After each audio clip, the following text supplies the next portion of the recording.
Nosotros formamos parte de un equipo del cual aquí tenemos una gran compañera que tiene mucho que ver con el trabajo que vamos a presentar, que es Liliana, la doctora Liliana Heppner. Pertenecemos a un equipo de trabajo del Hospital Borda. Es un servicio de internación. El jefe de servicio es el doctor Guillermo Oni, que es un psiquiatra que también tiene formación psicoanalítica. Y digo también porque este es un trabajo donde hay una convergencia entre disciplinas y paradigmas éticos diferenciales, como la psiquiatría y el psicoanálisis, que convergen en dispositivos que en este caso particular nosotros vamos a trabajar en dispositivos que llamamos grupo de medicación. Este es un servicio que estimula y adhiere al trabajo en particular con la psicosis a través de dispositivos colectivos, que serían quizás lo que antiguamente se llamaba grupo.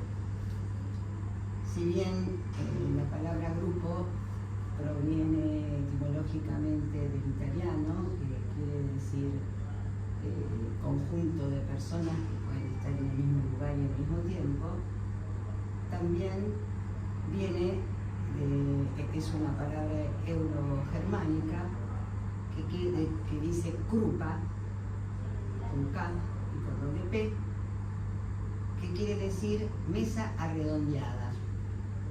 Y acá es donde más nos gusta quedarnos, en la ronda. Acá la compañera dice que sí. Entonces, no pegoteada, como ya hemos discutido mucho en el psicoanálisis y vapuleado el tema de los grupos.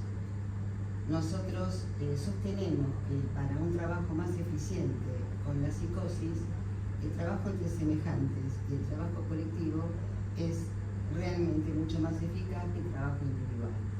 Por supuesto, caso por caso, a veces el trabajo individual florece dentro de, aparte de brote, hablando de brote, florece con la psicosis, pero nosotros vamos a contar prácticas justamente grupales o dispositivos colectivos. Esta experiencia la tenemos ya desde hace más de 15 años y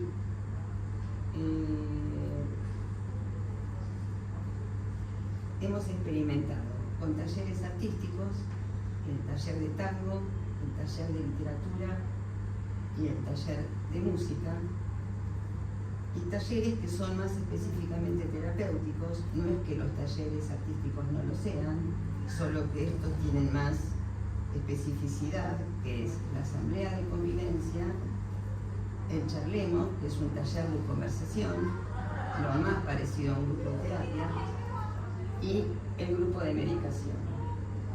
La pregunta que atravesará nuestra charla hoy, nuestra exposición, tiene que ver con cómo se puede pensar lo grupal en la psicosis, como para orientar, ¿no? Sí. Un poco hacia dónde estamos yendo y cómo lo podemos pensar realmente para que no confundan, no es que el psicoanálisis va a interpretar o va a aplicar las prácticas del consultorio, sino que va a entender el psicoanálisis en extensión y va a comprender la intervención posible. Por eso es que es importante lo colectivo, y lo vamos a explicar. El grupo de medicación, junto con los demás espacios colectivos, tienen sus alcances e implicancias de los que vamos a hablar. Estos dispositivos apuntan a crear los recursos que, deficitarios en la psicosis, que tiene que ver con el discurso común, pueden oficiar como intermediarios para facilitar el vínculo con otros, es decir, para crear lazos sociales.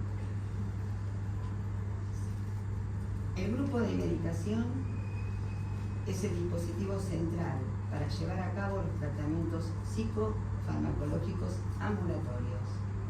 Está hecho para los pacientes que ya se externaron y a veces se cuelan algunos otros parientes lejanos y cercanos que necesitan tratamiento y nuestra modalidad de trabajo les hace falta y bien. Desde hace más de 10 años comenzó el grupo de medicación, en principio por una carencia de mano de obra, concretamente. Estaba el doctor Oni como único médico, yo era la psicóloga de planta y había un montón de pacientes que externábamos y que no se podían atender de manera individual, ni psiquiátricamente ni tampoco psicológicamente. Entonces inventamos este procedimiento y constituye un grupo de aprendizaje cuya tarea es abordar la salud mental compartiendo y discutiendo los distintos padecimientos, aprender sobre el tratamiento, los efectos benéficos y adversos de la medicación, y se va instituyendo un saber común comunitario que oficia de red de contención. ¿Se entiende? Vamos a contarles cómo.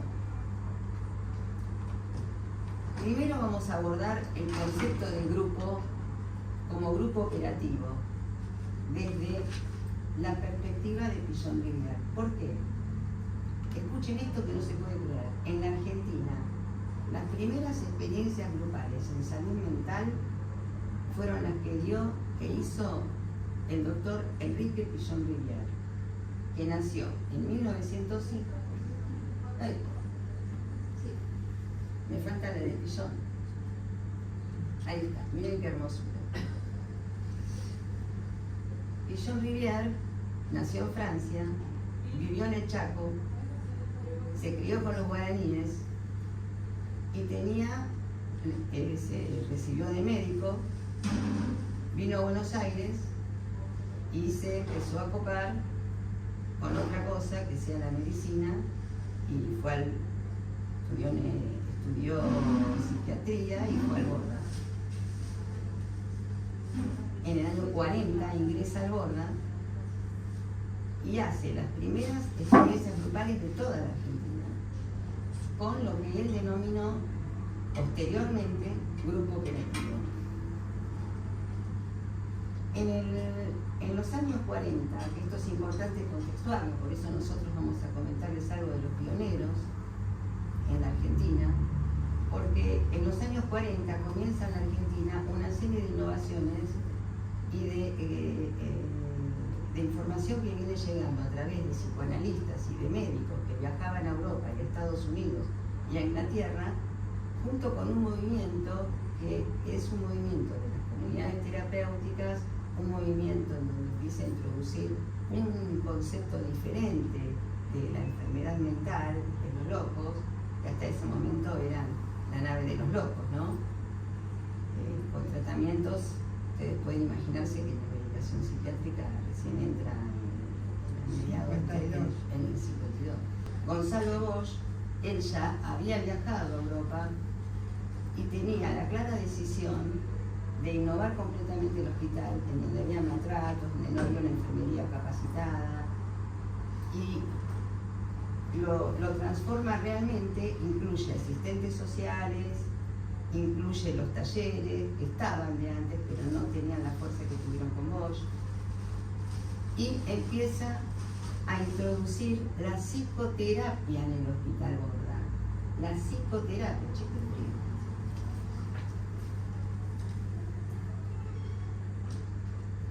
Entonces fue un momento privilegiado, coincidente con lo que vamos a ver después, que surge un gran cambio en la salud argentina, la salud pública argentina, en el año 45-46, con el gobierno de Juan Domingo Perón, el doctor doctor Ramón Carrillo, ministro de Salud Pública, también influenciado por las nuevas corrientes de la salud mental, ya la OMS empieza a detectar sus condiciones de salud, dentro de la cual está la salud mental, y provee de un montón de hospitales públicos a toda la República Argentina, y junto con otros psiquiatras forman una asociación que tiene que ver con la nueva psiquiatría argentina y innovan en un área de salud mental, que hasta ese momento no había, era salud sola. Entonces esto está enmarcado en un movimiento generalizado en el mundo del cambio del concepto de loco. Bueno, como decía Silvana, es muy importante para entender la labor actual con dispositivos colectivos y las experiencias grupales de salud mental, hablar un poco de los antecedentes, la historia y la fundamentación, ¿no? Principalmente por esto que ella decía, que la Argentina fue pionera en la materia, ¿no? Uno de los personajes más importantes por el cual estaría bueno que hagamos un repaso es justamente Enrique Pichón Rivière, 1907-1977. ¿Ustedes lo conocen, chicas? Sí. Qué grande. Acá me lo ponemos un tiempo de ver de lejos. Bueno, es quien justamente en los años 40 empieza con las primeras experiencias grupales en salud mental en el Hospicio de las Mercedes, actualmente Hospital Borda, donde el director, como bien decíamos, era Gonzalo Bosch. Pichón Rivière, como jefe del servicio de admisión juvenil, que además es un servicio que él funda, que inaugura, va a comenzar a trabajar con el grupo familiar. Porque se da cuenta Pichón que el paciente, su padecimiento, su enfermedad, está asociada a la dinámica familiar. Y entonces, fíjense, por eso Bosch, que piola que era, cómo le da lugar a Pichón, perdón. No, perfecto. ¿No?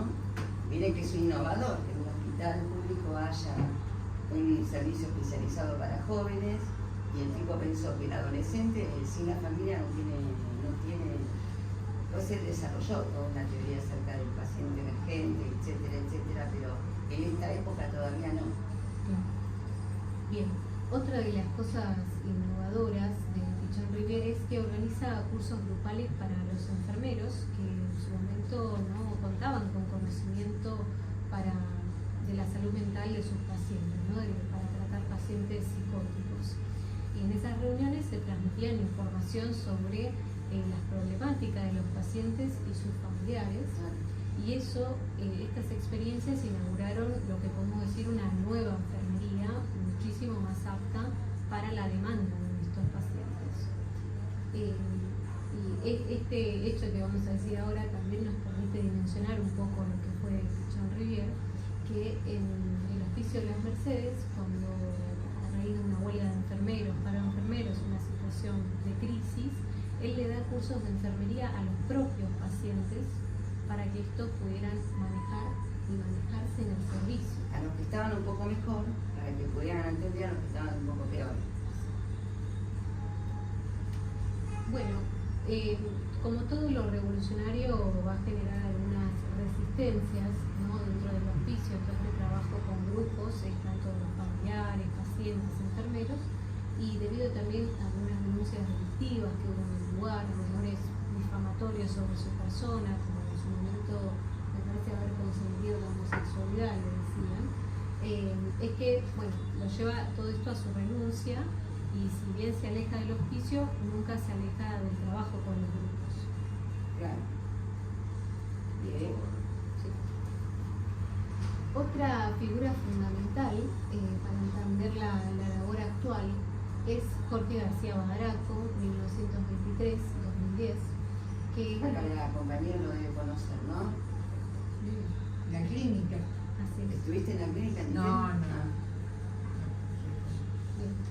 Bueno, Badaraco va a viajar para especializarse en la materia a los Estados Unidos y a Europa. es en estos viajes que va a conocer a un personaje muy interesante también, que es Maxwell Jones, que fue un psiquiatra británico social, también muy reconocido por lo que fueron sus aportes al modelo de comunidad terapéutica aplicada justamente al tratamiento de pacientes. Y en París, posguerra, ¿no? Toda la afluente de la posguerra, por eso se crean las comunidades terapéuticas y por eso ellos necesitaban trabajar con muchos soldados que venían, vos dijiste, ¿no? Sí. ¿Cuál era el síndrome? Trastorno, lo que vendría a ser hoy el trastorno de estrés postraumático. O sea, Maxwell Jones lo que hace es en una clínica, digamos, en las afueras de Londres, en un lugar que se llama Billy Hill, ahí surgen lo que vendría a ser las comunidades terapéuticas.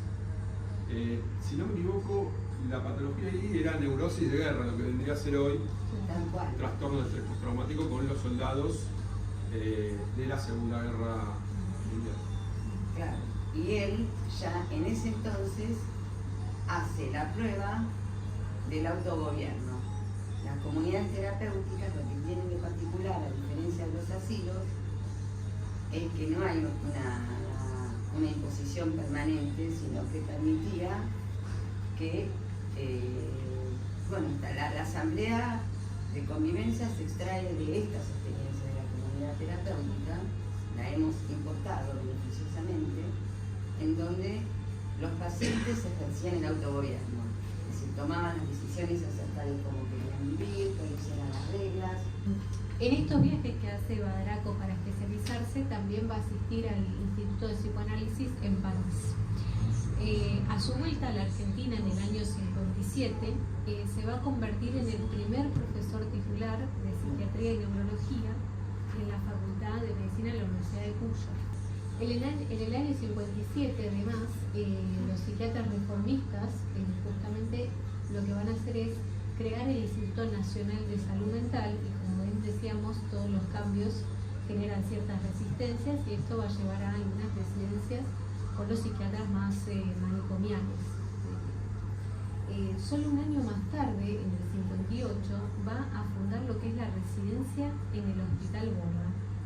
Y para esta tarea lo que va a ir haciendo es convocar a profesionales y figuras muy ligadas a el psicoanálisis, como lo son justamente Enrique Pichon-Rivière, José Blecher, entre otros.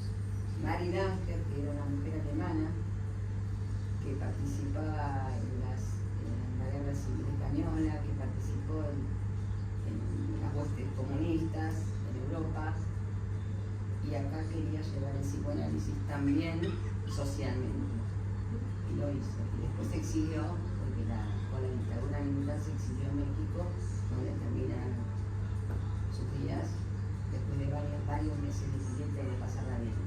Sí, perdón que ahí meta bocadillo, si no me equivoco, me corrigen así, también fue una de las psicoanalistas, digamos, pioneras en la Argentina en lo que fue el movimiento antipsiquiatría, ¿no? Estuvo ahí Estuvo porque estaban todas. Contemporánea a Thomas Szasz, ¿cómo se llama el italiano? Basaglia. Sí, eso sí, pero no antipsiquiatría. Bueno. No la de Cooper. No la de Cooper, ok. Ella no consideraba el manicomio. Antimanicomial.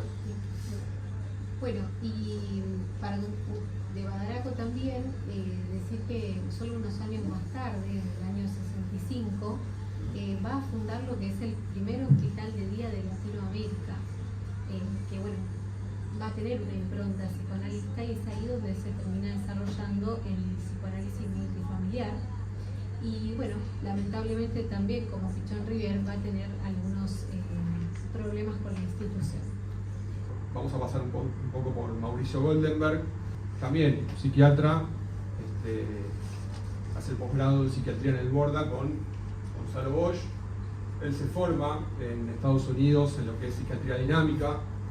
Es influenciado por el psicoanálisis, ahí repasando un poco para esta presentación, estuve viendo unos videos de él, hay videos en YouTube que los pueden buscar, donde él cuenta que es influenciado por el psicoanálisis mediante Pichon Rivière, que son amigos, entonces intercambiaban conocimiento, ¿no? O sea, Pichon le enseñaba de psicoanálisis y él le enseñaba de psiquiatría a Pichon.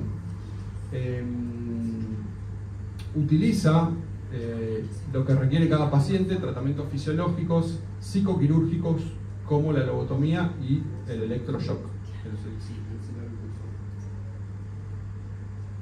No, es decir, es importante porque el primero en Argentina, a quien el ingeniero Cerletti, que fue el que creó la máquina electroconvulsiva, le dio la máquina a Pichon Rivière. Pichon Rivière en el Hospital Gorda fue el primero que aplicó electroshock en la Argentina, el mismo día que por primera vez se aplicó en Nueva York, un 27 de febrero del 42.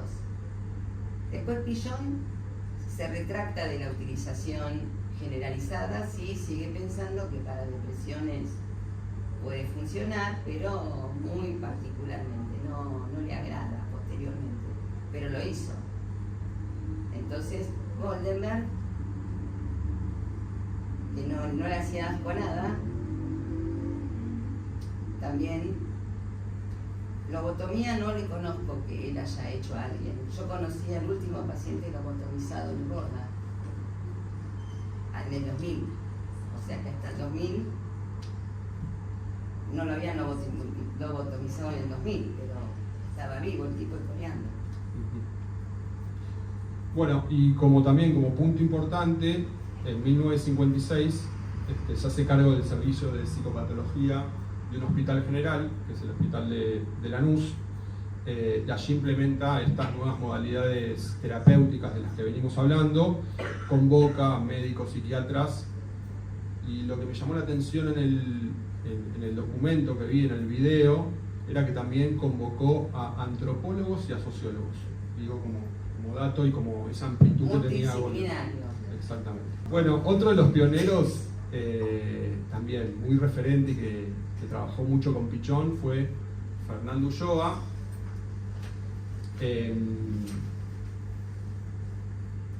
Bueno, lo más importante de acá, como para nombrarlo, pero tampoco quedarnos tanto, es él con Pichon Rivière participan de lo que es la experiencia Rosario. No está en el Power, pero que es una experiencia fundante de lo que son los grupos operativos. Fernando Ulloa fue coordinador de Pichon ahí, se forma con él y él inventa el concepto de numerosidad social, ¿no? Como Ulloa. La experiencia de Rosario consistió en convocar, que se realizó en la Universidad de Rosario, en la Universidad Económica de Rosario, y participaban gente de la calle, estudiantes, obreros. Se hizo una convocatoria multipúblico y consistió en que seguramente Pichon dio alguna charla, repartió a la gente en grupos, cada grupo tenía un coordinador que traía a él de Buenos Aires, donde estaba también Ulloa, Blecher, había un montón de psicoanalistas, y se generaron los grupos operativos, que eran grupos de discusión y de conversación con un coordinador. Esa es la gran experiencia de Rosario, que Ulloa quedó culo para arriba después de eso. Exacto.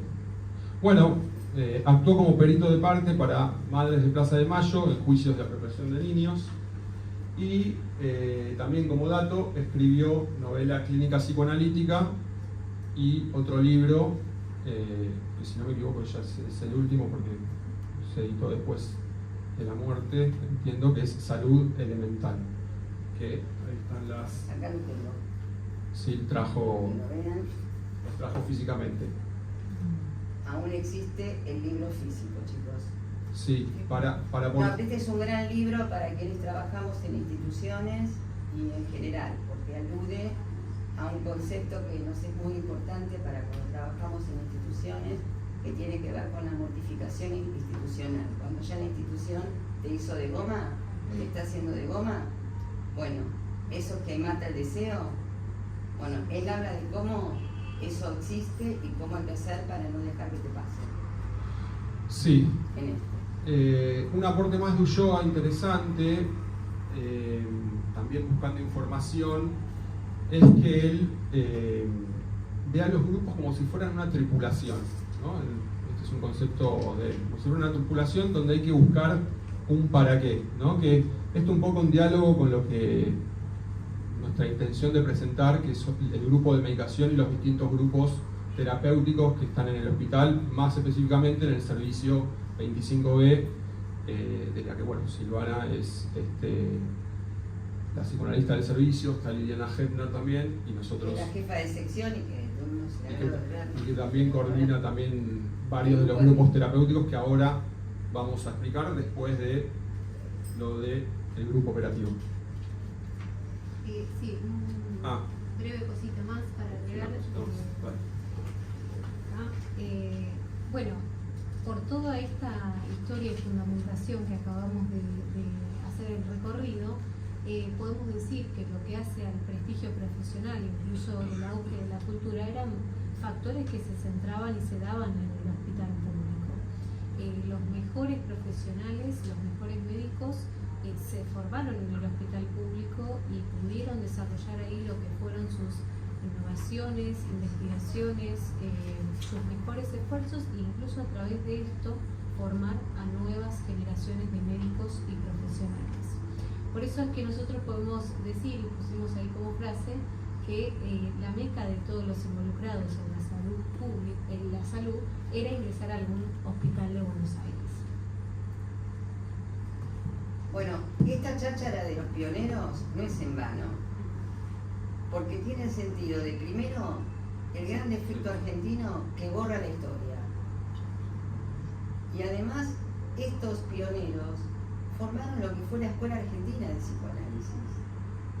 Y nosotros no podemos entender nuestra clínica si no comprendemos que tiene una historia que después con la dictadura lamentablemente se interrumpió brutalmente, y también con corrientes del psicoanálisis y políticas universitarias y políticas en general que apartaron este concepto de lo colectivo y lo grupal y esta manera de abordar la salud pública. Entonces nosotros consideramos que sin estos antecedentes el hospital no sería lo que es, nosotros no podríamos trabajar del modo en que estamos trabajando, y que por supuesto consideramos desde el inicio no un manicomio, como quiere decir manicomio, y Ulloa decía que es quedar encerrado adentro. Para esto están los congresos, esta conversación que estamos pudiendo tener, que tiene que ver con salir del manicomio, abrir la puerta, y los conceptos de los talleres y de los dispositivos nuestros son de puertas abiertas a la comunidad y abiertas intra y extra hospitalariamente. De hecho, por eso en el grupo de medicación no vienen solamente los pacientes que están siendo tratados, vienen de afuera para aprender, porque fundamentalmente el grupo operativo es un grupo que está centrado en la tarea. ¿Por qué? Porque en la tarea te evitas todos los quilombos interpersonales, que este te gusta, que este no te gusta, que te cayó mal lo que te dijo, que te cayó bien lo que te dijo, y los grupos se pudren. Ese es el grupo. O el grupo se hace una masa colectiva así, se pegotea, y entonces no se puede singularizar y nadie cuenta lo que él es propio.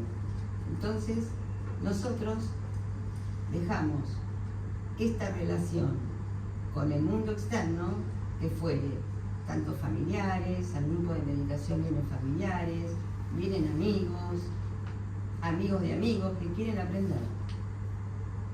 Y el grupo operativo funciona sobre la tarea, no sobre lo interpersonal.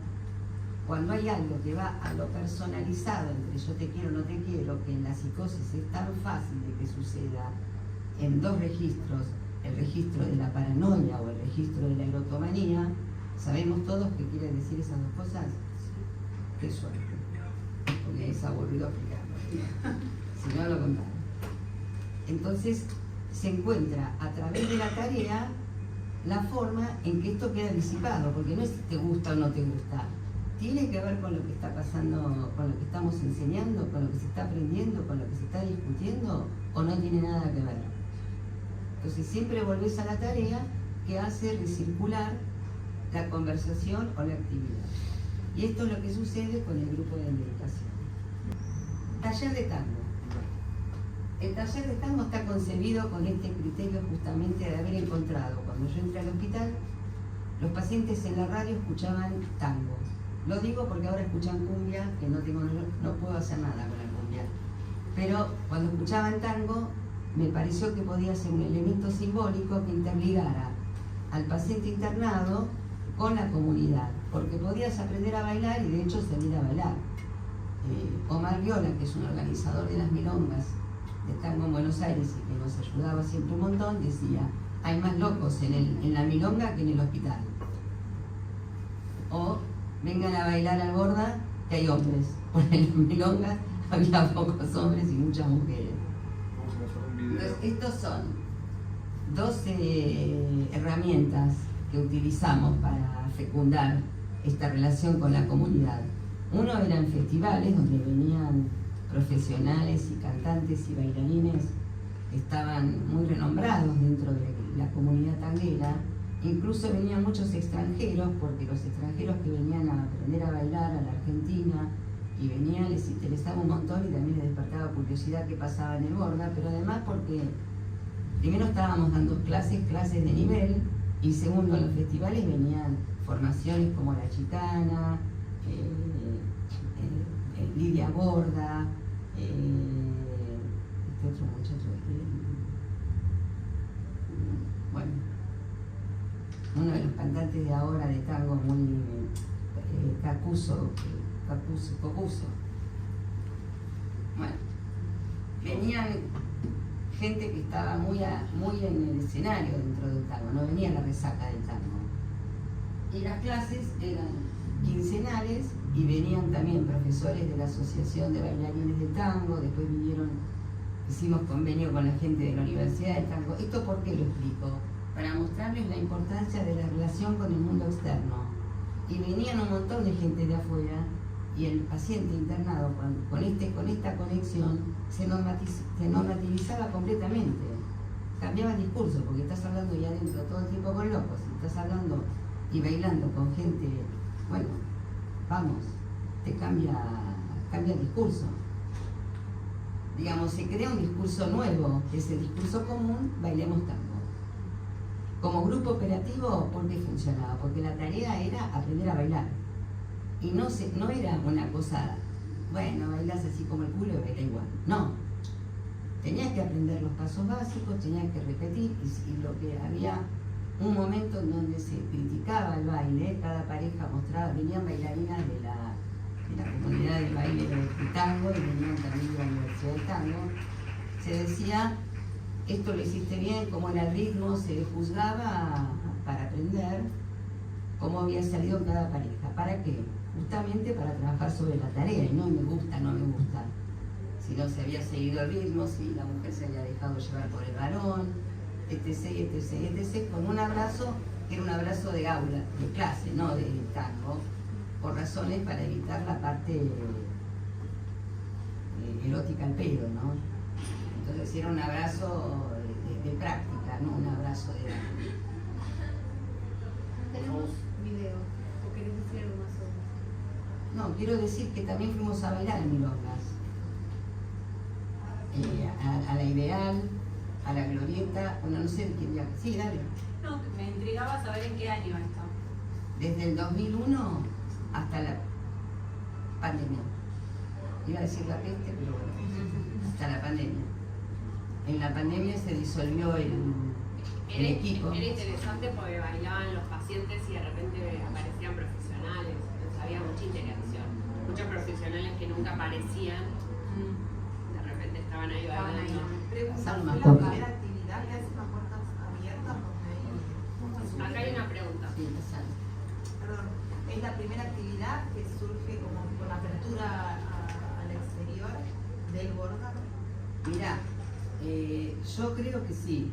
O sea, cuando estaba la colifata. Claro.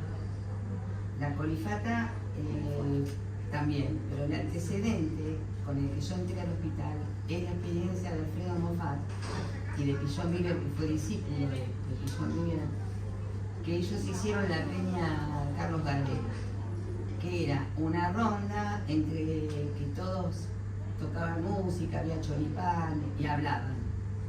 Yo pensaba que era esto. No, era lo que les digo ahora. Yo tenía la idea preconcebida de la peña de Carlos Gardel. Ese fue el antecedente en los años 70. Vamos a hablarles, recién hicimos un recorrido así breve, la verdad que da para mucho más, pero de los dispositivos artísticos, y ahora nos vamos a empezar a introducir en los dispositivos terapéuticos que están en la actualidad en el servicio 25B. Uno de los dispositivos es... Sí, así charlamos. Bueno, pasamos entonces la asamblea y el charlemos y vamos a hablar de el grupo de medicación. De medicación. Vos habla yo hablo de las dinámicas y las pautas. Bueno. ¿Cómo estás ahí con el frío, amigo? Y acá andamos, más o menos.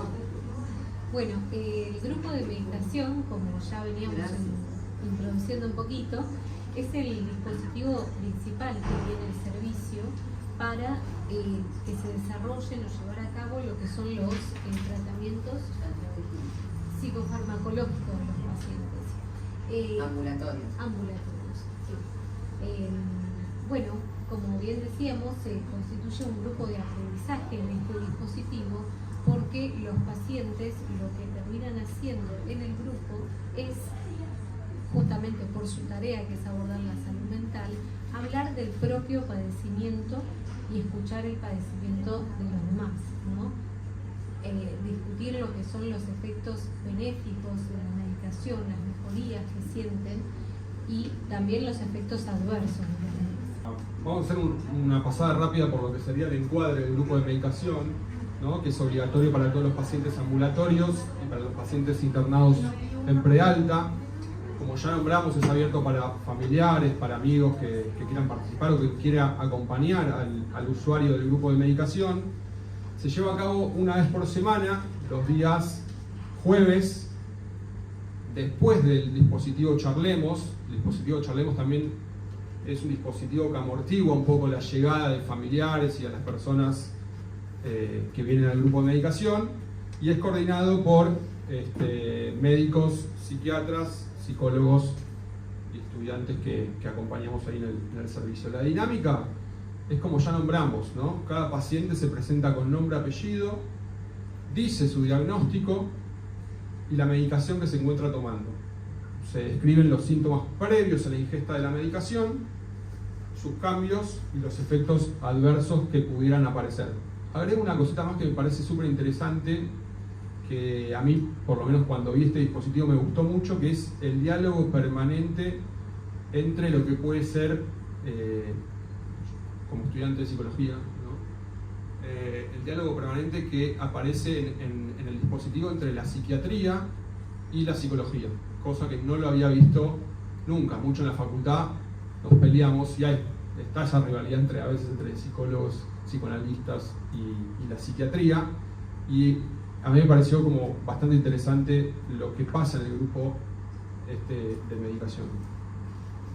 Durante los encuentros, miren esto que divino. Por eso, quien esconde su loco muere sin voz, es una frase de Henri Millot. Y estos son locos, pero genios. Nosotros tenemos el nuestro. Ya, ahora que nos esperen a nosotros, mirá. Sí, de corta. Incluimos a nuestro, que es Jacobo Fischmann, es nuestro loco poeta, genio. Y pintor también. Bueno. Trajimos algunas de las cosas más resonantes y comunes que se dicen que los pacientes traen. Es muy frecuente escuchar: yo empecé a drogarme a los 16 años. Claro, muchos consumen y cuentan sus historias, ¿no? Relatan el derrumbe psíquico y social al que que la droga lo llevó, ellos mismos piensan, ellos mismos son los pacientes del grupo, piensan en recursos, no te juntes con la mala junta, no tengas plata encima para que no te la gasten, dásela a tu mujer, a tu mamá, no tengas la plata encima. Vayan a Narcóticos Anónimos, se dan consejos. Nosotros ahí, viste, apuntamos, sí, es una buena idea, pero no, ya esto va circulando. Y la coordinación del grupo de medicación explica las consecuencias y el daño generado por el consumo. Aclara el médico, el psiquiatra, que la droga puede ser el desencadenante de la psicosis, que para ellos, no psicosis, no, las voces o la persecuta, nosotros le decimos persecuta la paranoia. Y entonces ahí, viste, la entienden, viste, y aparte constatan, por ahí estaban bien y de repente se fumaban un porro o se dieron un saque y otra vez las voces, otra vez toda la sanata, y se dan cuenta que eso es verdad, lo que los médicos dicen. Bueno, otro paciente dice, escucho voces desde la televisión, veía enanos verdes, me dan órdenes, voces de comando. La medicación me quema la telepatía. Bueno, a los que escuchan voces les preguntamos, ¿qué tipo de voces son? ¿Qué te dicen? ¿Son buenas? ¿Son malas? ¿Qué molestias te causan? Se pregunta al grupo si a alguien se le ocurre cómo acallar las voces y mitigar el efecto perturbador de ellas. A partir de ahí surgen ideas. Podés ponerte música con los auriculares, esa es piola. O salir a caminar. ¿Empieza la tuya? Sí. También podés hablar con algún compañero o alguien del equipo. El encuentro permite la confianza y la aparición del humor. Lo mejor con las voces, si podés, es no darle cabida. Yo sí. ¿Sigo? Sí. Bueno. Cuando estoy deprimido, no me baño, no me afeito, no voy al parque. Todo lo que hago se me derrumba. Muchos compañeros sugieren que cuando se está de bajón se puede recurrir a un amigo, venir al hospital o hacer terapia. Otros sugieren que también hay que hacer actividad física. Entrenar o caminar siempre sirve. Además se considera importante buscar compañía o realizar alguna salida, como por ejemplo ir a una plaza o una iglesia. Hablamos un poquito de lo que habilita el grupo, ¿no? que es algo primordial, más allá de poder llevar a cabo los tratamientos psicofarmacológicos, la posibilidad de habilitar el propio padecimiento, ¿no? en su expresión más particular o subjetiva, pudiendo arribar a la conclusión o poder llegar a reconocer que el plan farmacológico no es una cuestión mecánica de venir a sentarse, esperar una receta, ir a buscar la medicación a la farmacia, ¿no? Sino que este plan psicofarmacológico se va a inscribir en lo que es una trama vincular, simbólica e incluso referencial, ¿no? Por eso es que es tan importante el grupo, que oficia como terceridad, como red de contención social que veníamos diciendo para estos pacientes, y esto es imprescindible para la clínica de la psicosis, que es una clínica bastante particular, ¿no? En esta palabra que circula comienza a darse lo que nosotros llamamos vínculo. Por eso es que el grupo también es la oportunidad de cada uno de los participantes de poder historizarse, ¿no? De poder integrar el relato de la propia enfermedad a partir del intercambio con los semejantes del dispositivo. ¿Esto por qué es importante en la psicosis? Porque en la psicosis no hay una continuidad histórica.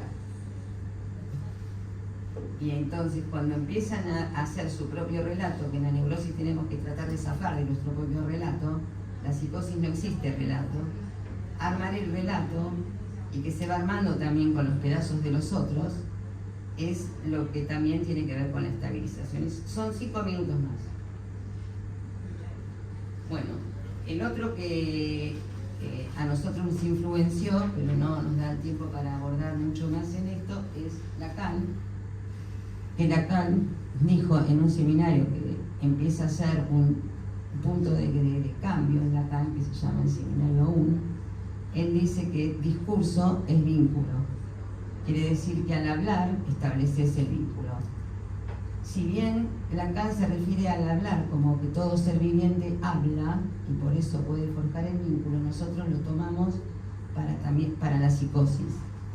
El psicoanálisis discute mucho si el psicótico tiene o no tiene discurso.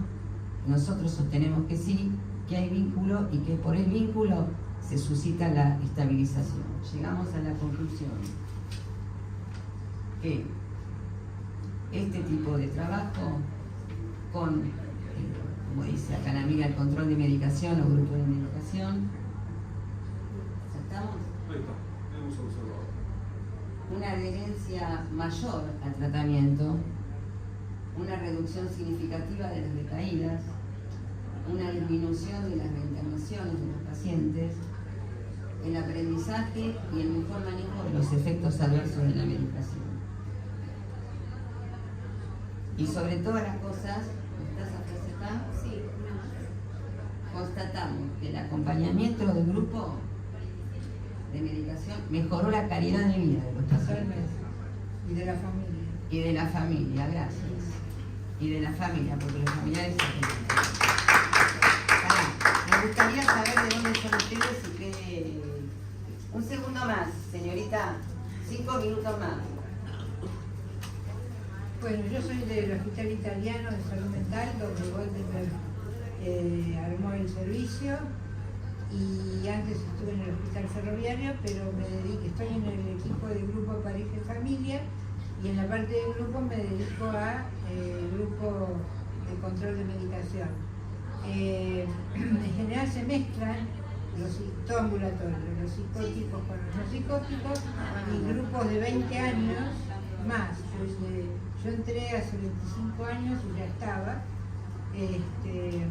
¿Con Lía Ricón? No, yo no estaba Lía, no. Estaba Canovi, después estuvo Finkelstein, Job y ahora está Fación.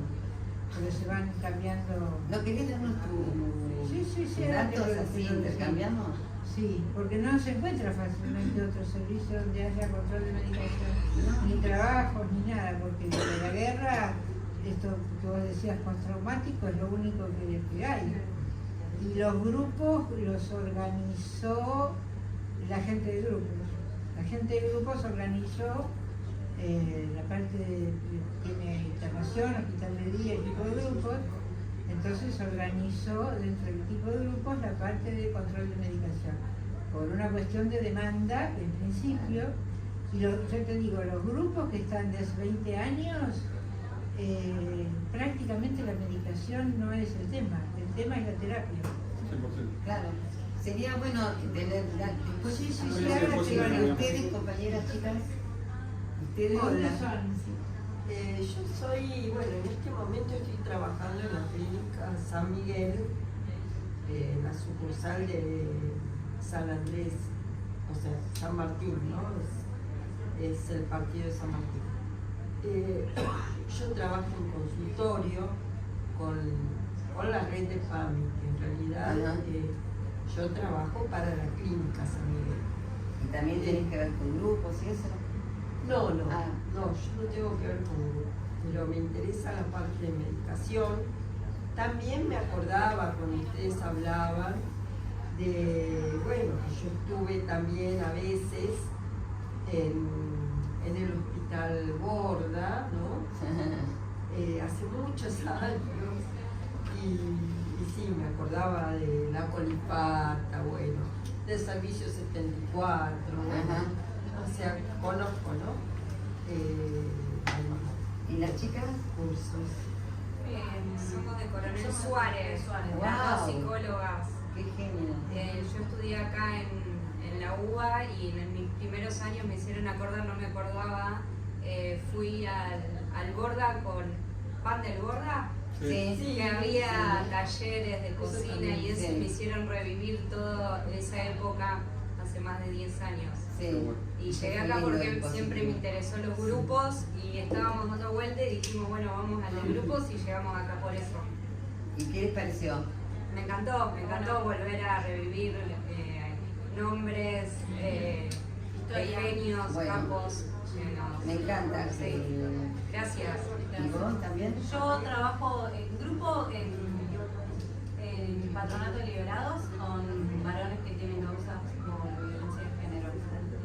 Así que hay algo ahí de lo que pasa en el lazo y en lo vincular que se ve también en estos grupos. Claro, la cuestión es cómo opera, en ese sentido, lo interesante es cómo opera lo semejante en Lo de la patologías terceridad, severas. eso me quedó claro. ¿Eh? Lo de la terceridad, Claro. eso es un poco lo Así que pasémonos los datos y tengamos condición. Ahora afuera porque nos están echando. Gracias. Gracias. Muchas gracias. Muchas gracias.